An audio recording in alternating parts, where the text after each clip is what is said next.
guys, welcome back to another evening in the Stormcave, where stories live and breathe and family memories centered around sharing those stories and adventures together are cherished. I'm your host, Grant Walker, and I'm here with my co-host, Jenelle Schmidt. Jenelle, how you doing? I am doing all right now that I've got all my microphone issues figured out. Yeah, sounds good on my end, so I It think we're has a good to mute go. button. Who knew? I was telling you beforehand, I believe your husband, Derek, can correct me if I'm wrong, but I believe that the IT folks of this world put in little things like that so that they can come in and do quick fixes here and there Yes. just to make us all feel inferior. It kind of reminds me of a Stargate episode, or not Stargate, Star Trek episode, where in the Next Generation they go back and they find Scotty on some planet because he's been stranded forever. I don't even remember what all was going on in that episode, but I remember that the new generation engineer Geordie LaForge is being asked to give an estimate of when things are going to happen. And he says, I need 6 hours. And Scotty's, his hero, Scotty, is standing there next to him, next to the warp core. And he goes, okay, but how long will it really take? And Jordy's like, 6 hours. And Scotty goes, oh, you didn't tell him the correct time, did you? How will you be heralded as a worker of miracles if you tell them how long it will actually take? That's right. That's right. It'll take 11 days. That's right. Well, for those of you, which is everyone except for you and me, Chanel, who don't know what's going on, we spent the first 45 minutes of this podcast this morning trying to figure out how to get one of our microphones to work, only to bring in our IT department and have them show us that there is actually a mute button on said microphone, which again, they probably shouldn't have shown us what the fix was. They should have gone through and about and made it look all cool. And now it But works. now it works, and that's all that matters. So Mhm. today we are going to talk about something that is exciting to me because it's something that is at the core of what Stormcave is all about. Our love for stories truly originated through stories being read to us as kids from our dad or our mom. And we have come to a point where now our kids are able to enjoy these stories. You know, your kids obviously older than mine a little bit, but have decided to share that love for reading aloud with our families as well. So today we want to talk about our favorite book or our favorite series of books that we have read with our kids so far. And again, there's a number of books or series that I'm very excited about reading with my kids. I feel like they're just about to the point. We're currently reading the Harry Potter series. So we have read books 1 through 4, and we're about 3/4 of the way through book 5, which to me is where it really starts to get really good. I love all of it, but it's really exciting as the story is kind of picking up the pace. But I've kind of been leaving off or holding off on reading the series that I'm most looking forward to reading with my kids, which of course is The Lord of the Rings. But I want to make sure they're at that stage where they understand stories because I want them to enjoy it and I want them to just get everything that you can get out of that story. So I think we're almost there, but I'm really enjoying reading through Harry Potter and we've read through a number of series. But today I want to talk about the favorite series that we have read with our families to this point. So that being said, Janelle, how about you start? I was just going You to want me to suggest start? that you start. Yeah, I think I start every time. That's So right. It also gives me because what time. you say might actually change what I say Fair enough. Fair enough. Well, that gives if me you need time. usually it gives me time to make up my mind what I'm going to say. No, I've actually got him here with me today. So Cool. I would say when we started, obviously my daughter being the oldest, she is 12 now. I have two boys, 9 and 7, and now I have a daughter who's 1. I'm actually super excited about that because this series I want to talk about today is one that I actually cannot wait to go back and read once she is old enough. And I think my kids will actually enjoy going through it again if they're still at the age or the stage in life where they're willing to come and let their dad read to them. But we probably started out reading a lot of picture books. Our last episode, we talked about some of our favorite illustrated books. Those books start from, the books that teach you ABCs or colors, and they slowly morph into being able to tell stories. And those are the kinds of stories that we were talking about in our last podcast. And then from there, as Reese got a little bit older and as the boys got a little bit older, started diving into some kind of abridged stories. I know we read We read 20,000 Leagues Under the Sea, but it was the abridged version, but they really liked that. It was a picture book. It was fairly long, probably 100, 120 pages, so it wasn't, 10 or 11 pages. It actually told the full story, but it was abridged, and they got really into that. We read The Swiss Family Robinson, which they really loved. And then the first series that I would say that we read together as a family was The Chronicles of Prydain, which we read when we were young, but I don't think I have read it ever on my own, and I don't know that I have read it since or had or listened to any of it or any of that. So it was really fun to get back into that because I had memories of the story, but didn't remember a lot of the details of the story, and that was amazing. That is one of my all-time favorite series of books. Absolutely wonderful, and I could talk about that one forever. From that series, I believe the next series that we jumped into was, Janelle, you gave us the Wingfeather Saga. You gave us that series for Christmas, and we started diving into it. And we've talked a little bit about that. We talked about that in the shows that we talked about in our actual last podcast, because there's a series that has come out on the Wingfeather Saga. And so we've watched some of that. And we absolutely love that. That was probably the most fun at the time series that we got into because the kids really got into it. They started to really understand the story. When we were reading the Chronicles of Prydain, my youngest son, Luca, we were into I think it's book 4, The High King. And the main character of the story is Taran. And we're about halfway through book 4 and I was reading something that one of the characters said, and Luca goes, "Hey, wait, Dad, who said that?" And I said, "Oh, Taran. Taran said that." And Luca goes, "Who's Taran?" I said, just the main character in the story that we've been reading together as a family for the last 2 years." So it was really fun, but I don't know that he fully got it yet. But when we started reading the Wingfeather Saga, he started getting into it and started being excited about it, which is something that I think is important to note as you get into reading stories. It's not always just boom, jump right in and everybody's just having a great time. It is something that you have to do for a while to get into the story, even for myself. And Wingfeather Saga was like that. We read book 1 and I enjoyed it mostly because of how much my kids enjoyed it. And when we got into book 2, I liked it a little bit more. By the time we got to book 3 and 4, they were my favorite books of all time. They were we just loved the characters. And what's funny is I thought and would have thought at that time that that would be the most favorite series that I could ever possibly read with my kids. But that's not the series that I want to talk about today. The series that we read next, psych. The series that we read next. So some very dear friends of ours gifted us another book series. And it was almost funny because when we started reading book 1 of this series, it wasn't that I didn't like it, but it wasn't Janner and Kalmar and Lily. And I missed those characters from the Wingfeather Saga so much.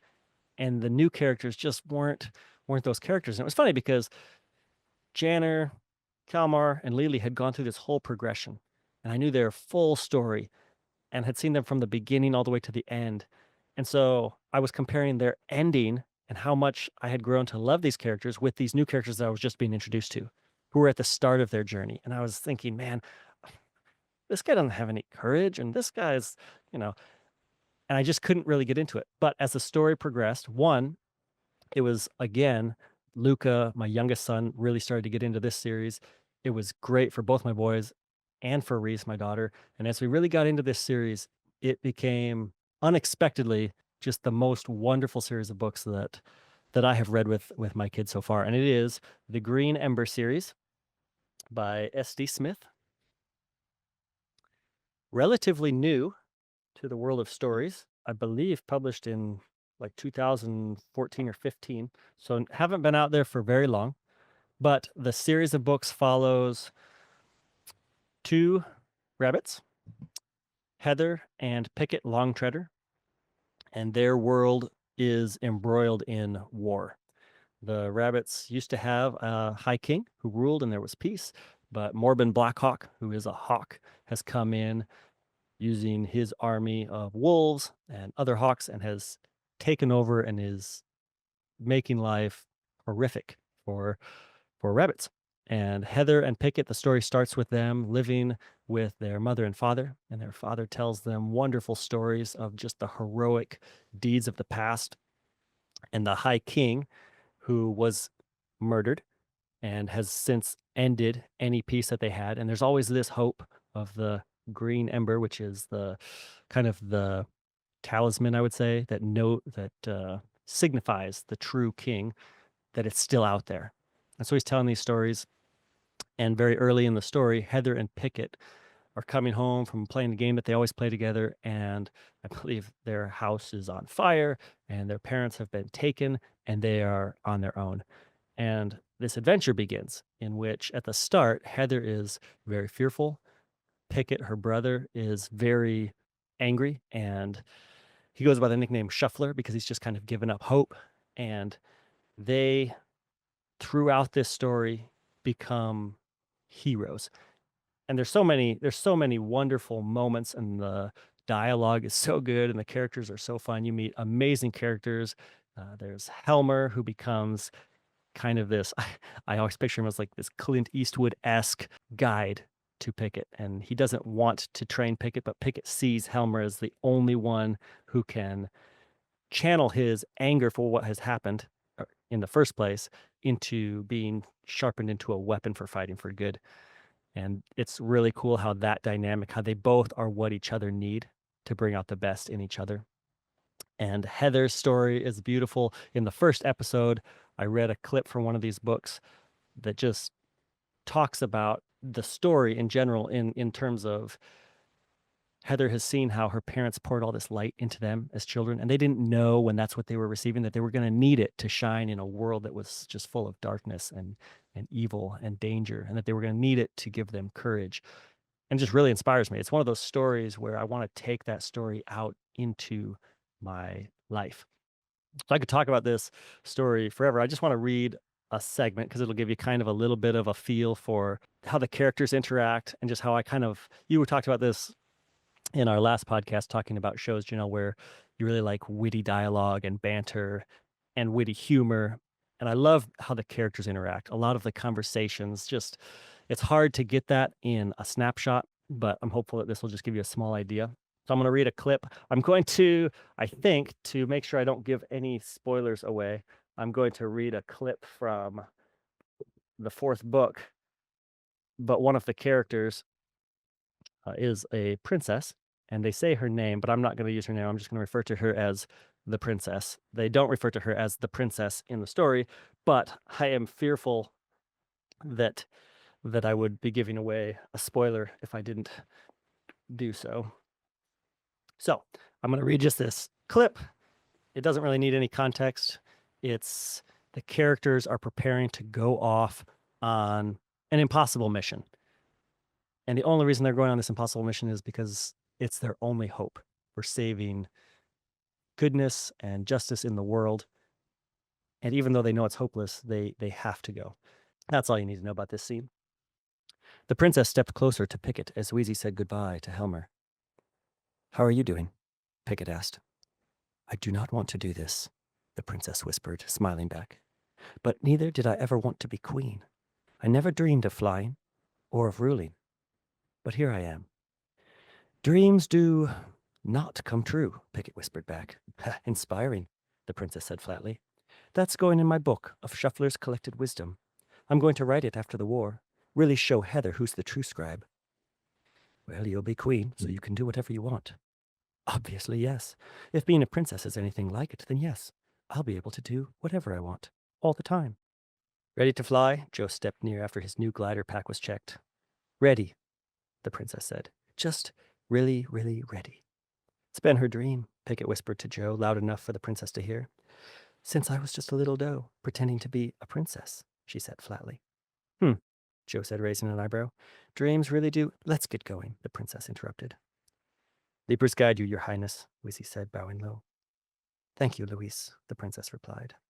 The rest of the court, who were gathered atop the palace, bowed, and Hayward touched his eyes, ears, and mouth in turn, as did a few others. The princess raised her hand in a blessing, then balling it into a fist, turned to the edge of the palace. "Just like we discussed, princess," Pickett said. "It's run and jump, then arms out stiff, wrists twisted in, or forward to engage the glider. Disengage by twisting your wrists out or back. I'll be right behind you in case anything goes wrong." "I could give some advice," Joe said. "Had a pretty eventful flight a bit earlier." He looked around, but no one was paying attention. "Okay, I get it. Let's just focus on Pickett here by all means. Have you heard the songs?" Pickett asked, feigning a lofty tone. More times, Joe replied with a sigh, than I could have ever believed possible, Captain Paxlayer. Pickett smiled. Are you ready? He asked the princess. She nodded. Okay, on the count of, he began, but the princess took off, darting toward the palace rooftop threshold. Okay, let's go, Pickett shouted, as the princess leapt from the edge. So that's just beautiful. so that's just an excerpt from the 4th book in the Green Ember series. And it is wonderful. It's the courage, the bravery, the honor, the loyalty, the friendship, the characters. Like I said, trying to get into it was hard because we loved the Wingfeather Saga so much, and I was so sad to leave that world and those characters at the end of that story, and still love that story just as much. But the characters in this story, even more so, I think, really drew me in. And again, the fun of it was compounded by the fact that my kids just really got into it and loved it. And the saying in the book is, what is it? So that one of the refrains that they say all the time is, my place beside you, my blood for yours, till the green ember rises or the end of the world. And if you haven't read the book, it means nothing to you. But as you read the book, anyone who you are reading it with or to, you will start throughout your day saying, my place beside you, my blood for yours, till the green ember rises and the end of the world. Or the end of the world. Was it Whichever and comes or? first. Before the end of the world. That seems like a pretty important conjunction. It does. It does. But it is wonderful. And I highly recommend it to any family. It's been wonderful for like I said, my daughter, who's 12, loved it, and my boys both loved it. And I am actually really looking forward to the chance to read through it again once Olivia's old enough, and would not be surprised if I find myself reading through it on my own in between now and whenever she is ready to enjoy it. Well, that's really cool. I really that has been rising on my list because you keep reading the excerpts of it. And yeah, I definitely want to get to it before this summer because I'll be going to Realm Makers this July, and our main keynote speaker is SD Grimm. Oh, seriously? Oh, Yeah, that so is awesome. if you send books with me, I can maybe get them signed for you. Yes, well, I would happily do that. So one of the things that I love about this series is so many of the snippets, so many of the themes that are just woven into it line up so closely with what I truly believe, to where I want to take these stories in this fantastical world and take those elements into my everyday life. There's a few just small quotes that just, I think, really get at the heart behind this story that I love. I'm just going to read. These are short. They won't be like that last segment. Here's a quote. I am afraid, but I keep on loving what's on the other side of this fight, and that will have to make me brave. One must either sacrifice for great accomplishment or sacrifice great accomplishment.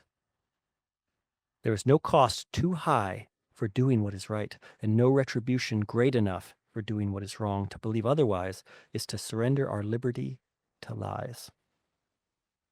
Our love is a treasure, but it's not the house we keep the treasure in. Heather smiled through tears. There is a bigger world we fit inside, and we can't say yes to our love without saying no to the world. I can't. I know you can't, or you wouldn't be the one I love so much. And again, out of context, they might not have the same weight, but just beautiful elements and small truths that are dropped throughout the story that I love. It is very subtle. You get these truths just through the story that these characters are going through. But as you're going through these characters and as you are falling in love with these characters, I love that they are teaching my kids bravery and sacrifice and pursuing what is right, even if it's destined to fail. And I want to pour that into my kids. I want that to be true in my life. And it's not always, but reading these stories is inspiring and encouraging and reminds me of all of the good purposes and good things that I want to pursue in life. We talked about it in our last episode, when the Bible talks about whatever is true, whatever is righteous, whatever is lovely, to think and dwell on those things. And these books are full of those things. And I love that. Oh, yeah, for sure. I mean, that's a lot of people ask me occasionally, I'll get asked, why write fantasy or why read fantasy? And my answer is always because the truths that I find there point me back to God. Some of the defining qualities of fantasy books are that you have noble heroes. You have people working and also you have just normal people trying to do what's right, trying to help other people, trying to be courageous, and so I love those qualities. I love that I find those in fantasy books, and I love that, a lot of times fantasy books have a happy ending. I'm not about the grim, dark, creepy endings and this hopelessness that is um in a lot of other genres, but the fact that fantasy has a happy ending always also points me to the ultimate happy ending that as a Christian I know is coming. And so even if I don't get that happy ending here, I get that happy ending someday. And so I think those things are important. And I think you can find them in other genres too. I'm just very partial to the fantasy genre myself. Yeah, absolutely. It just reminds me of that.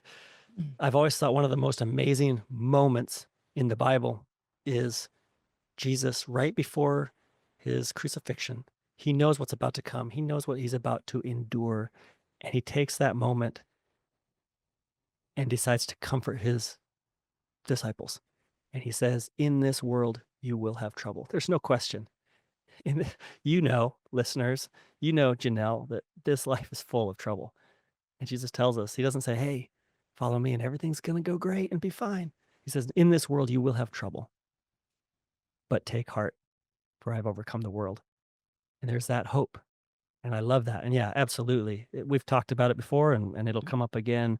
The world, same thing in your stories, the worlds that you create and the elements that you use to tell the stories might be fantasy or fantastical, but the truth that is in the story, the truth between the characters is absolutely real because those friendships are possible. It is possible to be that courageous. And it's funny, I was just having a conversation online with a guy had made the comment about how he was stepping out, wanting to be uncomfortable because he knew that's where growth was, and so was taking a new job, and the job was far away, and so he has a lot of unknowns, but wanting to do this because he thought it was best for his career, best for his personal growth, all these things. And I just told him, I was like, man, the first thing that comes to my mind is Frodo leaving the Shire or Shackleton heading out for the pole. They didn't have to go. They could have stayed in the comfort of their home, but for them, they had to, and they did. And that's what we remember. That's why we love those stories. And so, yes, I want that to be true of myself in my own decision making. When I come to something that, well, this is going to be uncomfortable or not my comfort zone or would require some courage, those stories come to mind. God's word comes to mind. And I want to choose just like those characters did, just like God calls us to. He commands us to be strong and courageous. So, like my dad says, like our dad says, I'm not always strong or courageous. I'm not intrinsically brave, but I can obey. Right. So I will Yes. try to be brave. Yeah. And that's one of the elements that has been talked about a lot is courage is not the absence of fear, but continuing on in spite of it. So, Yeah. anyways, I love these I books. I would recommend them. I think your kids, especially your boys, would love them. Even if it wasn't something that you guys read aloud as a family, I think they would love these stories themselves. Yeah. So I Well, highly recommend them. we're kind of between stories right now. I've been trying to figure out what to read next, and I've been angling for Chronicles of Prydain because Oh yes. Derek has never read them either. So Oh man, this would be a those. great moment for everybody to get to experience them together. But maybe the Green Ember series would be better to be next, and then we can move on to Prydain. You couldn't go wrong with either series. Yeah. And Taran and Gwydion. I love them. I just recently reread those myself, the Chronicles of Prydain, and just reminded how much I love that series. And that's also not the series that I'm going to talk about today, but Yeah, well, dive into yeah, let's introduce the one that you have in mind. yeah. So it's funny because you were saying that you guys are reading Harry Potter Oh, because yeah, we are waiting on Lord of the Rings that's right. for your kids to kind of be ready for that. And meanwhile, we did it exactly the opposite. Yes. I knew that my kids were gonna wanna read Harry Potter, and I knew I was gonna want to read those out loud. Well, Derek does the evening reading aloud. I do a lot of reading out loud because we homeschool, and Yeah, we use Sunlight, and Sunlight is very book-centric, and so we do a ton of reading out loud, uh, that's with awesome. schoolwork, and it's a lot of novels. It's a lot of, really f I mean, there are some textbooky style books, but a lot of it is novels, and so that'll go along with like what we're learning in history or what we're learning in science or whatever. So we do read almost constantly. Yeah, And so it's yes. no wonder that my children Shocking. love to read. Well, I was gonna say at the beginning of the program that for our listeners, the amount of books that I have to choose from whenever I am talking about a favorite book or series is significantly smaller than the pool of books that you have to pull from, because whereas I have probably read maybe 200 books in my entire life, you have probably read 200,000 books in your life. And I don't know that that's an exaggeration.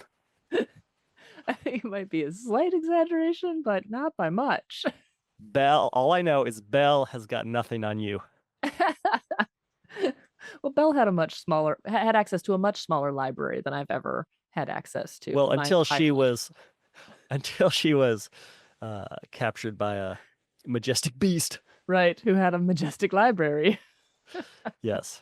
Yes. But yeah, so I knowing that my kids were going to want to read Harry Potter and they had friends who were kinda getting into Harry Potter when my kids were younger, I Derek and I kinda had a chat and we were like, "Okay, we'd love to read them Harry Potter." I love the idea, like, we actually just finished reading the last Harry Potter Oh, book a serious? couple Oh my months ago. goodness. Yeah.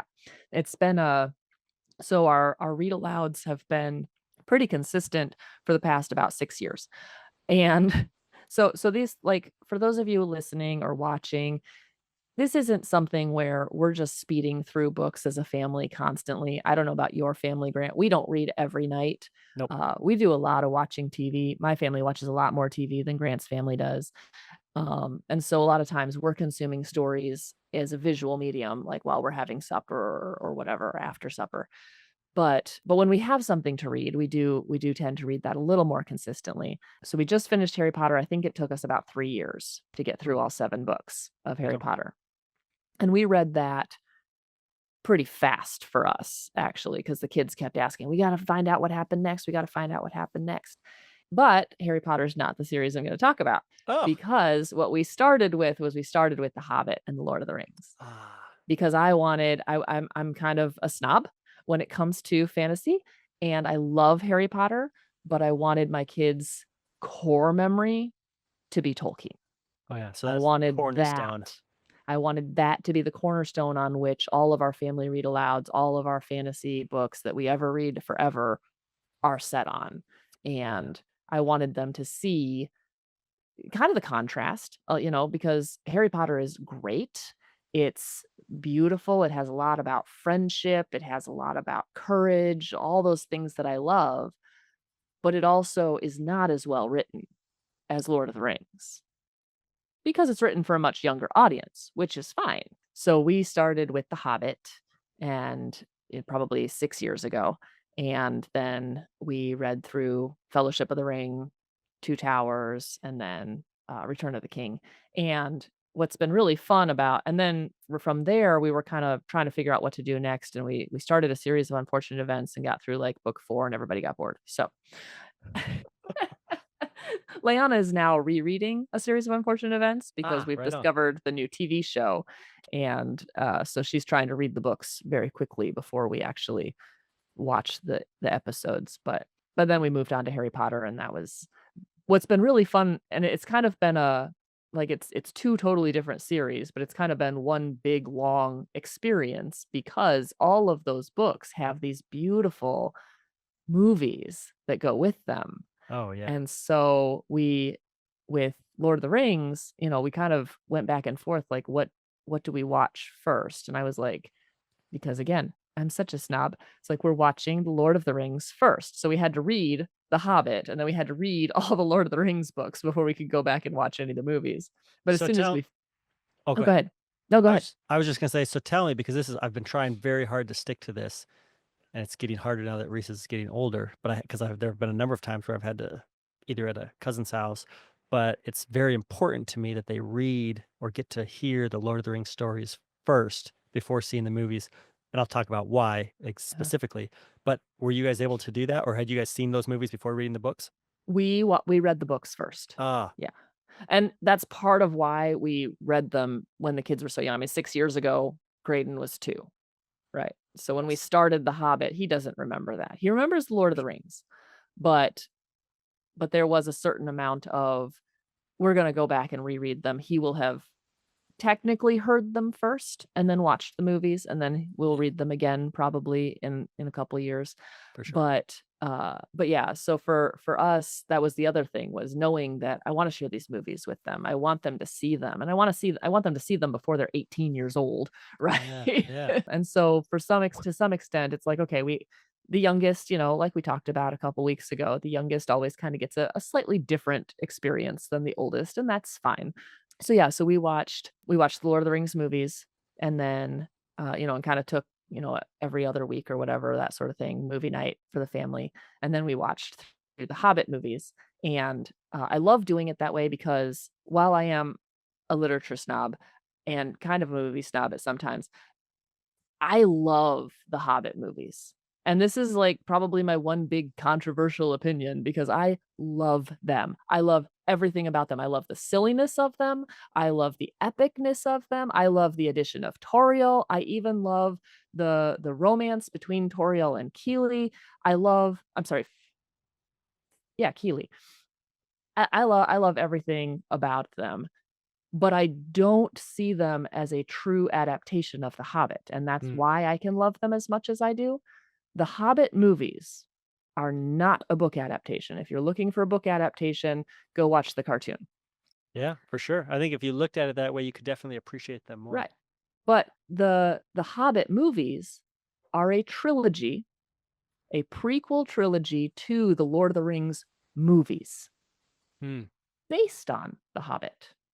Ah, And when you look at it that way, because there are things in the tonal difference between the writing of The Hobbit and the writing of The Lord of the Rings is so vastly different that you would not be able to make them a consistent series of movies, I mm, don't think, without changing something. Because in the book, The Hobbit, when the place I always go to is when the dwarves and Bilbo get to Rivendell, right? They are walking down the path, and the elves are hanging out of the trees on either side of the path, singing these ridiculous songs and mocking the dwarves' beards and asking Bilbo where he's going and what he's doing with all these silly dwarves. And that scene in the book is great.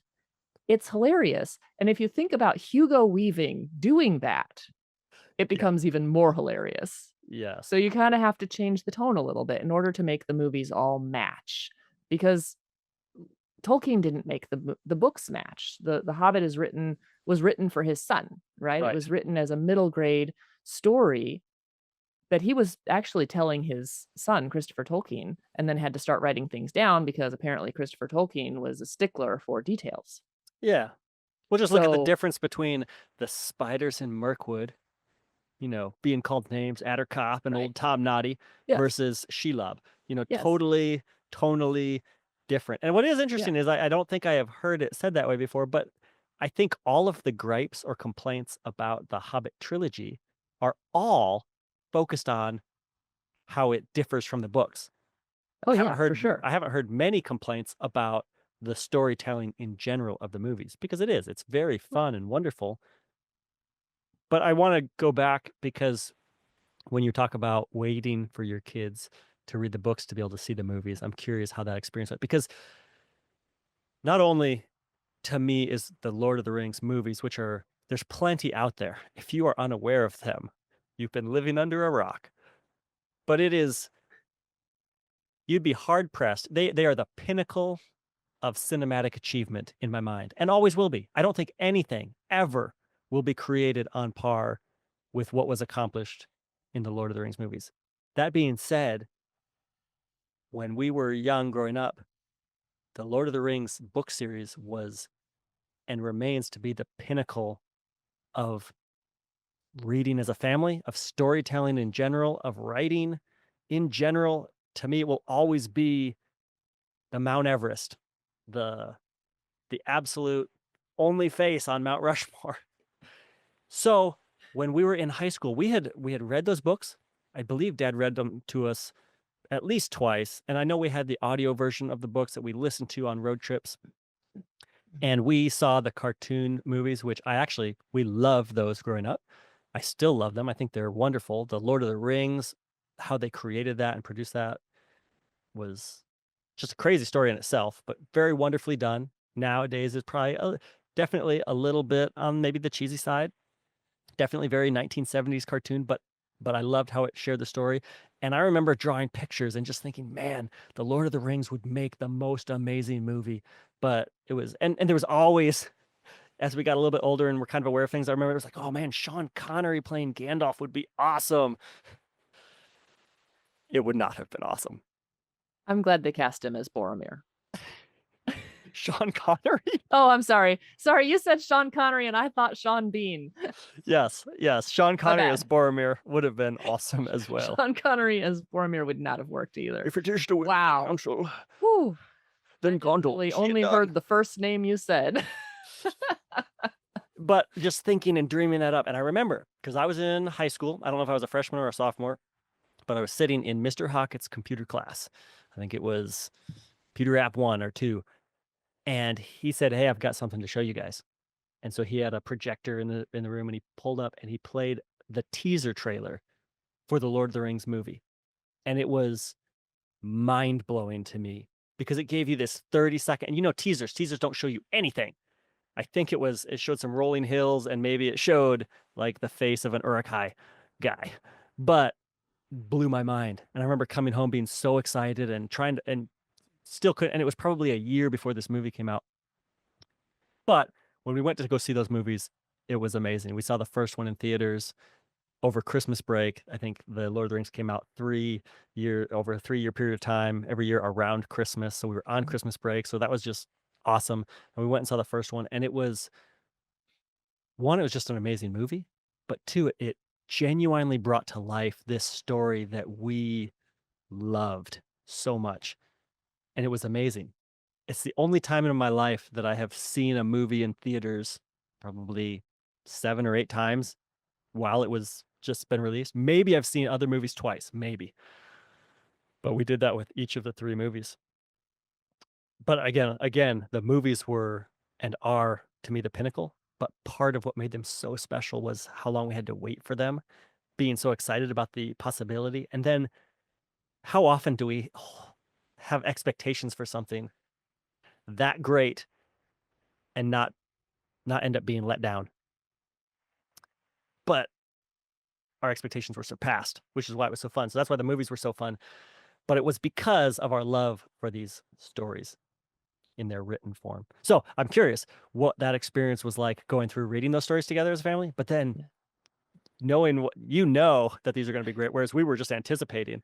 But what was that like getting to share those stories with your kids, but then also getting to see the movies as a family? Oh All yeah. three. It was seriously epic. I mean, top 5 highlight moment of being a parent was, and we've got a nice big TV and a good sound system downstairs, so that was fun too. Like, it wasn't quite the big screen experience of seeing it. I mean, I remember, I think the first movie came out my sophomore year of college, and so I came home on Christmas break, and yeah, we went and saw it, and we sat I just remember it was stunning, right? Just vividly, breathtakingly beautiful.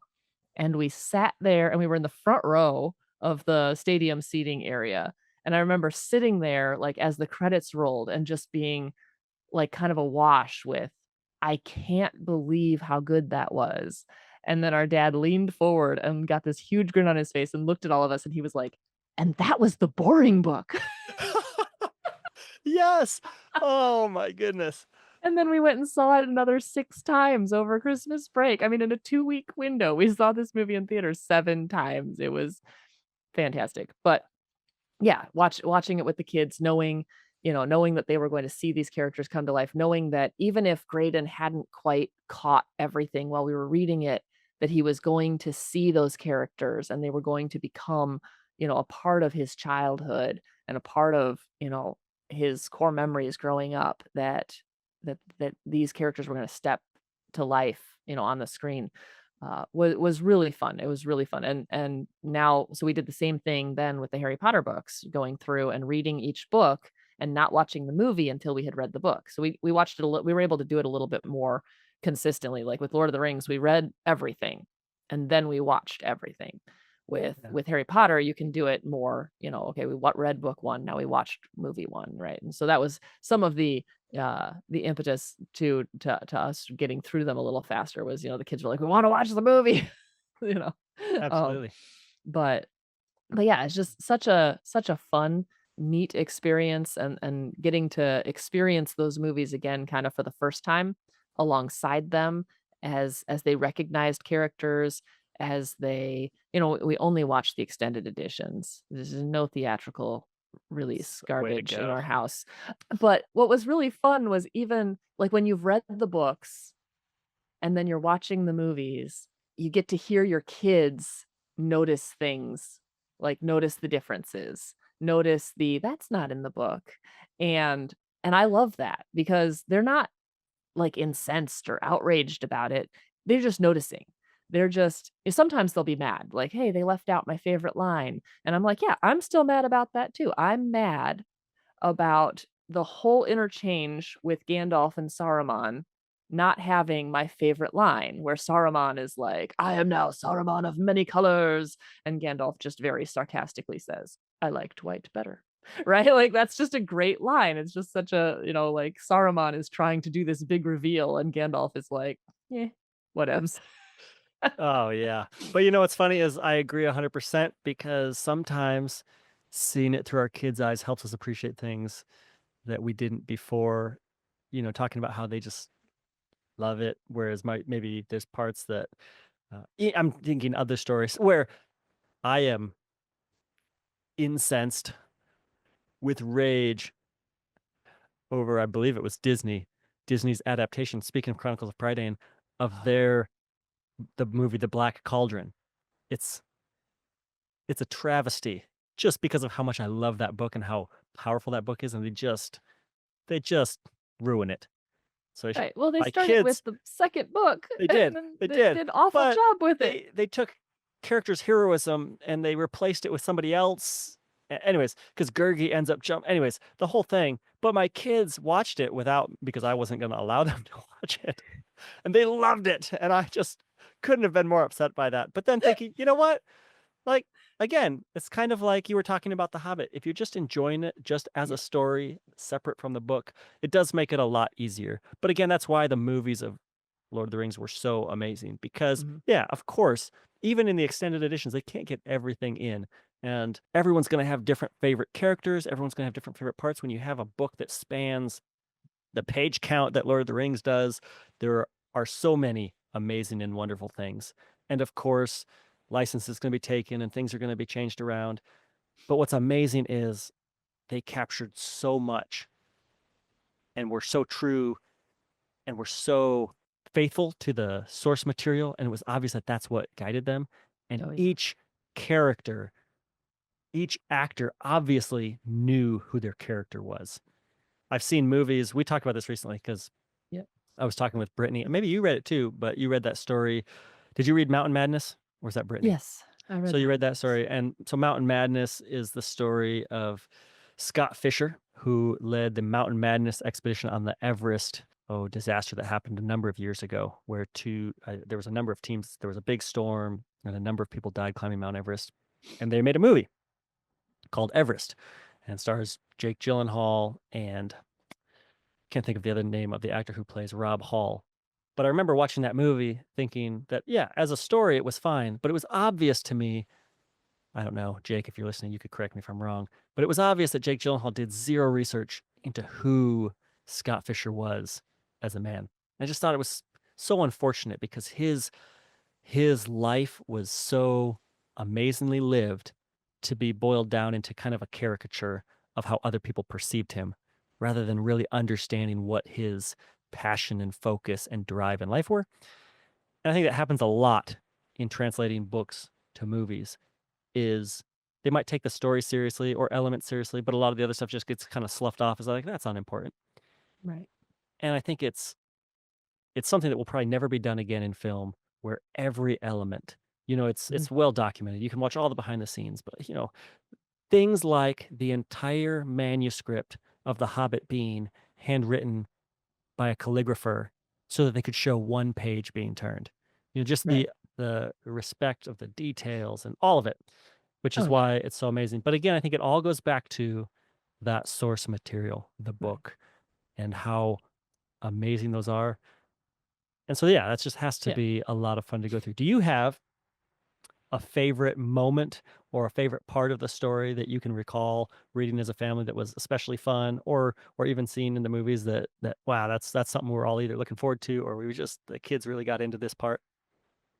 Well, so the big things for my kids, because all of my kids' middle names are taken from Lord of the Rings, because Yeah. that's how big of a nerd myself and my husband are, actually. Do So, they appreciate that more now? so they do, yeah, and that was another reason that it was like, okay, we have to read these books and we have to read them sooner rather than later because otherwise things are going to get spoiled. I mean, our pastor used The Lord of the Rings as an analogy for something, and we were in the middle of reading the series, and the part that he used as an analogy was a spoiler, and I don't think my children will ever forgive him for that. They talk about it every time they see him, and so, yeah, it's kind of funny, but they for them to see these characters that they've been named after or places because my youngest, his middle name is Erebor, Mm, uh, which is just cool, but we call so him colorful. Ereboromir sometimes. So Yes.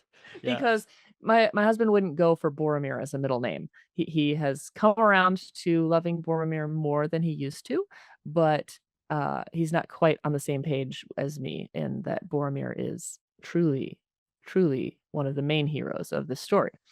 So, Yes. you know, I tend to, at parties, with fantasy people, it's like, "Hey, what do you think of Boromir?" Because then I know, where my people are. No, just kidding. Well, at some point, we will have our dad on, and he will read because Yes. he found some long lost writings, some Yes. scrolls of Tolkien that really dive into Boromir's character more. So if you're on the fence about Boromir, Yeah. we may have to do an episode where we reveal those writings Yeah. because it will make it very clear to you there is not a man among men more heroic than Boromir of Gondor. That is true, yeah.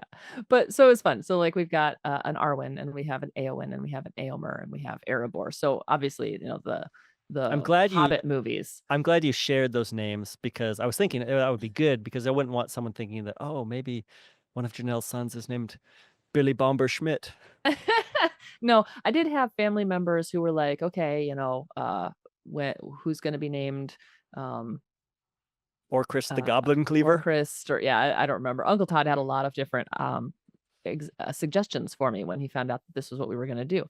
I rejected all of his suggestions because they were Really? silly, I but can't believe that. I'm sure Uncle Todd will refute that.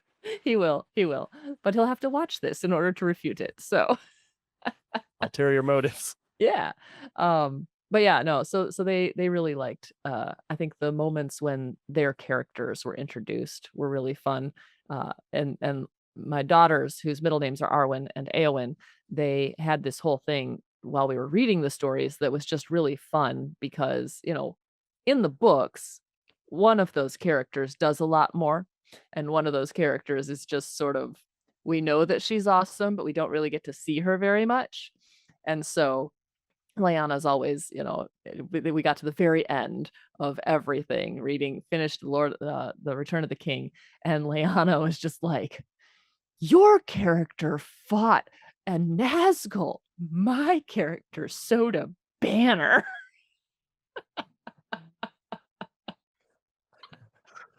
So, she was a little disgusted by that, but Yeah. she liked the addition to Arwen's character and how they did give Arwen some of Glorfindel's stuff to do in the movie. She was on board with that. Oh, So man.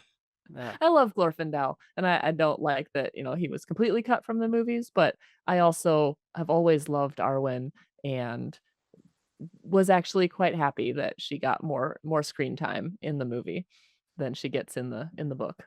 Yeah, well, I So, think it in the movie, because I remember the first time seeing the movie, my first reaction was, "Man, she didn't seem like she was that big of a part of the first book," but then going back and realizing, 1, you have a lot of her story elsewhere, but also remember that this is Aragorn's love.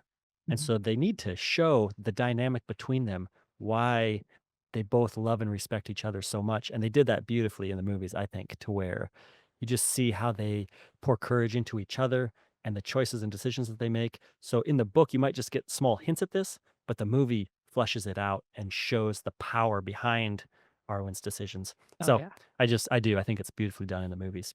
Absolutely. 100%. And I think, kinda to your point earlier about how well these movies were done and just I could talk about them forever and ever, but Sure. I just love that so many of the people, not only on the set, not only in the writing room, but the cast loved these books. Some of them, like Christopher Lee, actually knew Tolkien, right? And so would come up to Peter Jackson and be like, "Excuse me, this isn't in the book," right? Right. But then you had Viggo Mortensen, who'd never read Lord of the Rings until he got this job, but then sat down and read the whole thing, and then he became, like, the most vocal book slapper on the entire set He every became time. Aragorn. He became Aragorn. Yes, he He did. would he would ride his horse Yep, miles to set and walk so that he could understand, and yeah. I think Merry and Pippin's the actors that play them have become Merry and Pippin, Oh, absolutely. and I think the entire fellowship had a bond that is probably unusual on film sets, Yeah, and yeah, their love for the movies and yeah, their love for the story is it's infectious, and it's just yeah, really fun. It's fun to see. yeah. Our dad has always And I said it's think fun to watch people having fun, and it just seems that they all oh, yeah. really enjoyed that process. And And I think that kinda happened behind the scenes on The Hobbit as well. I don't think as oh, many yeah. people have watched the behind the scenes. We sat down back, many years ago and watched all of the behind the scenes, Mm, videos of The Hobbit, which I actually find more fun than the ones behind the scenes of Lord of the Rings, because Lord of the Rings is a lot about, like, the building of the sets and all that, whereas The Hobbit, they were more, I think they went into it going, "We know we're going to do this," and so they had this whole shooting day one, so you get the whole backstory, and you see how all of these guys playing these dwarves just became friends, they became buddies, they, picked on each other, and, Peter Jackson has said, "There were no prima donnas in this entire cast." He's like, "I've never worked with, casts like this before in Lord of the Rings and The Hobbit, where nobody was there going, 'I need this stuff,' like, they were just there, they became the characters that they were, and they formed these bonds, and, but yeah, I do think that if you're going to turn a book into a movie, I alluded it to it a moment ago, you need a book slapper on set. You need yeah. somebody who has the book, is a huge fan, has read it multiple times, and their sole job is to, whenever the director or the writer says, "But wouldn't it be cool if," they walk up and they slap them with the book. Yeah. Because because it's kind of a constant refrain with readers who get their books made into movies, and then we get something different, and then you'll hear later from the director or the writer going, "Well, I wanted to give the people who already knew the story something new, something exciting, something different," and we're like, "Why? We liked the story the way it was. We wanted to see the story the way it was. You did not Yes. improve upon this. You have everything you need right here. It's funny. I don't consider this a review because I'll probably have to give it a chance, but a new show came out. I think it's called The House of David, and it's on Amazon, and it looked interesting. It follows the life of David from the Bible. And so Angelina was asleep one night. I was like, I want to turn this on to kind of see, what the tone is. And I had watched some stuff from the director, and he was talking about how Amazon had kind of given believers some free reign to do this and given them money because they'd seen the success of shows like The Chosen. And Mhm. so I'm watching, and the show opens, and it's the scene where the Israelites are encamped, and they've got Goliath standing there challenging them. And David comes out, and I was like, oh, wow, they're just going to just jump right into this scene. And Goliath's, shouting and grabbing spears that are the size of my truck, and David starts running and doing like somersaults and whipping his thing around, and Goliath throws a spear, and it like causes an earthquake in the desert, and David gets up and is about to throw a stone, and Goliath grabs another spear and throws it, and it just hits David right in the chest, and it cuts to 10 years ago. And I turned it off at that point because my first thought was, you're trying to make something that's amazing and spectacular and exciting more exciting. Where like Right. you don't have to try to do that. Like, Huh. I know shows these days they got to get you like right off the bat. Everything's got to start the way episode 4 does with the gunship battle right out of the gate. And Right. that can work, but it doesn't have to be. It's not like, well, if you didn't hook me in 5 seconds, if this doesn't look like the movie 300, then I'm going to turn it off. Well, because it looked like the movie 300, I turned it off. So I'll have to give it more of a chance. Maybe it will develop into a good story. But it just felt like, man, there's so much there. It's the Bible. You shouldn't be adding or subtracting to this. And again, like I said, Well, that's not a let's review because I haven't watched it, and I will. yeah. But my first reaction was exactly what you're saying, where Right. the story is right there. You could go word for word, beat for beat, and it's amazing. It has Right. anyways, I Well, and that's the digress. sort of place where if you wanted to show it from a different perspective, from a perspective it's never been thought about from before, because that's something that, speaking of Christian shows and The Chosen, like I love The Chosen, and I love that they don't add to the Bible, but they show different perspectives. They show stories that are very familiar from a totally different angle. Like I love that they showed me the Good Samaritan from the perspective of the robber, Right, right, a character I never even thought of as even being a character in that right, story before. That right. just that happens before, right? And so to see that, or to see the just filling in some of the details that are left out, that Oh, it's absolutely. and it's kind of like I love, my kids love Adventures in Odyssey. We grew up with Adventures in Odyssey. My kids love it so much more than I ever did, and I loved Oh, it. serious. Oh, right But on. oh yeah, they're such huge fans. Leona quotes it constantly. But one of the things that I love is whenever they do the imagination station episodes, or they'll do like the speculation station episodes, and Mr. Whitaker always comes on and says, "We're not saying this is how it happened, but it could have." And Right, I love that because it's like, we're not saying that this is the Bible story, right? for And that's sure. something I do love about the way that The Chosen goes into things, is like, you know, go read the Bible. This Yes. is where we took this from. Go read it, right? If you want to know how it actually happened, you can go read it. But we're also going to show you that these people had lives, that, we know Peter had a wife.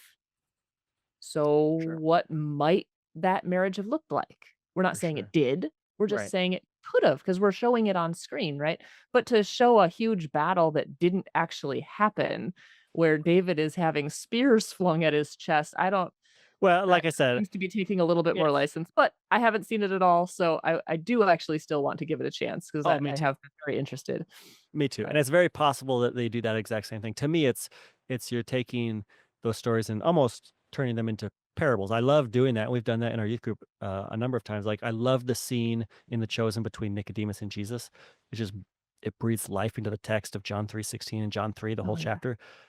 But watching that and then going back to the Word of God and reading through that and just seeing the truth that is there, and seeing how it just brings that to life. To me, it just helps visualize and just realize that these were real people. It's not just a story. Like these were real people that lived and Mhm. breathed and had difficulties, and just the power of Jesus' whole ministry. Anyways, it does. It brings it to life. But I look at it as, yes, I think if you went in watching it, wanting it to be exactly word for word with the Bible, then yeah, you're going to be disappointed or maybe Mhm. even offended. But if you go in watching, knowing that it's going to be drawing out the truths from these passages, similar to a parable, then I think you will understand more what the heart is behind it, and Mhm. also be able to just see the beauty in it. Which, again, and this goes back to what we talk about a lot, enjoying stories, whether for yourself or as a family, is subjective. So a lot of the stories that we love, we think that you will love them if you give them a shot. I believe that the stories I talk about, I think the Green Ember series, I think any family would love it, but there's certainly possible that it's not for you. It's certainly possible it's in a genre that you don't enjoy. I can't imagine anybody who wouldn't enjoy Lord of the Rings, but I know there are people who don't, who can't get into it for the size or the scope or even the genre that it's in. Whereas I think it is the pinnacle of storytelling and that there's so much good. It is it is unique, and it has literally catapulted a genre into existence in my mind. But think about it. Tolkien, C.S. Lewis, great friends, but had differing opinions on how stories should be told. I really love the way Tolkien brings his lessons or truths into existence. They are just woven into the fabric of the story, and you discover them on your own. You pick out these elements, and I love that. I love the subtlety of it. I love the scope of it. I do. I think these kind of stories pour inspiration and courage and purpose and remind me of the things that I want to be in life. And I love that. I love that. And so it is one of the reasons that we love reading stories together as a family, because it takes these truths and it pours them into our kids in unique ways. I want to read the Bible with my children. I want them to draw truth and inspiration and purpose from the Word of God. And these other stories, I believe, have a lot of those same elements in them that can be poured into them in other ways, ways that they can maybe understand. I always think about this, you know, I don't know if this is true with writing, but when I was playing baseball, there was a number of times once I went off to college where in baseball, kind of like golf, you can kind of lose your swing a little bit, and would be going through periods of time and had very high level coaches number of different times in my life. When I was in Florida, ex Major League Baseball players; when I was in California, ex Major League Baseball players, to help me to get my swing back on track. But never were any of them as successful in helping me as when dad would fly out. And he would take, I could take 5 swings and he would come up. I wouldn't always hear it right away, but he could tell me exactly what I needed to do. And what was amazing is I understood. We had this relationship where he might be telling me the same thing or that would bring the same result as these professional coaches would tell me. But because of our relationship, it just clicked when he said it or the way that he said it. And so I do. I love being able to share stories with my kids, because when they get hit with these lessons of courage from all these different stories, I just hope that it just fills their soul with this, just weaves it into the core of who they are, just like these books and these stories were woven into the core of who we have become as people, as husbands and wives and dads and moms and brothers and sisters. And that's what I love. I love about these stories. Yeah. Well, and we're all going to face a dragon at some point. It's not gonna be scaled and fire breathing and the size of a house, right? It's we all face dragons, we all face storms in this life. We, you know, and these stories give you little breadcrumbs, little pieces of that courage, of that determination, of that grit, of that ability to stand and to face those storms, to face those dragons. And hopefully, like my hope with my stories is always that I can point people back towards God, towards Jesus, to who is the person who is the only one who can actually withstand those storms, who can actually defeat those dragons, right? Just like, you're talking about David and Goliath, right? David, he had 5 stones, he had good aim, but he didn't say, "Oh, look, I can do this because I'm so strong," right? He said, "I can do this because God's already shown me that he'll take care of me in these types of situations." And so hopefully for you, for us, stories for me have always been kind of that way to face those dragons, kind of that way to withstand that storm that is going to happen because life happens, right? You might get a diagnosis that you don't like, or you might get somebody close to you is hurting or struggling, or you're hurting or struggling, and those are our dragons in every day.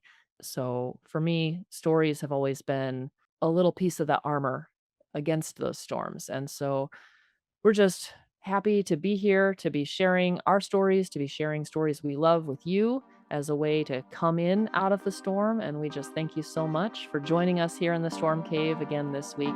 We'll see you next week.